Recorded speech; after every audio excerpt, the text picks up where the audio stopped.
వాళ్ళను డిసప్పాయింట్ చేయదు కాబట్టి నవ్వుతూ పనిచేస్తూ వెళ్ళిపోయిన అధ్యక్ష ఇప్పుడు నా దగ్గరికి ఎప్పుడు పెద్దవాళ్ళు పైరవికారులు కాంట్రాక్టర్లు ఎవరు రాలేదు అధ్యక్ష. నేను ఎప్పుడు కూడా పేద ప్రజల మధ్యలోనే ఉండి పనిచేస్తున్నాను అధ్యక్ష.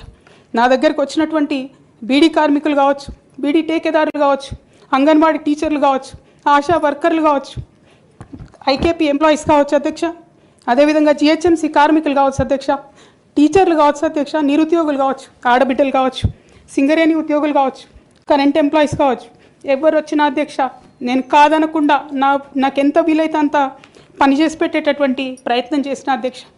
అయినా సరే అధ్యక్ష పార్టీ మౌత్ పీసులుగా ఉండేటటువంటి పార్టీ పేపర్లు, పార్టీ ఛానళ్ళు ఏ ఒక్కరు కూడా ఎన్నడూ కూడా మద్దతు ఇవ్వలేదు అధ్యక్ష.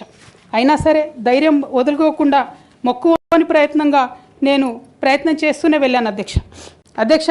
తెలంగాణ రాకముందు, బీఆర్ఎస్ ప్రభుత్వం ఏర్పడకముందు ఒక మాట అనుకున్నాం అధ్యక్ష. కేసీఆర్ గారే పదే ఈ మాట చెప్పారు. ఉమ్మడి రాష్ట్రంలో మనకు కాంట్రాక్ట్ వ్యవస్థ వచ్చింది, మరి కాంట్రాక్ట్ ఎంప్లాయీస్తోని, అవుట్సోర్సింగ్ ఎంప్లాయీస్తోని దేశానికి నష్టం జరుగుతుంది, రాష్ట్రానికి నష్టం జరుగుతుంది, అందరికన్నా ఎక్కువ తెలంగాణ యువకులకు నష్టం జరుగుతుందని చెప్పారు అధ్యక్ష. ఆనాడు వారు సరదాగా ఒక మాట అనేవాళ్ళు, అందరికీ కాంట్రాక్ట్ పోస్ట్ ఉంది, మరి ముఖ్యమంత్రికి కూడా కాంట్రాక్ట్ పోస్ట్ ఉంటుందా అని చెప్పి ప్రశ్నించేవారు అధ్యక్ష.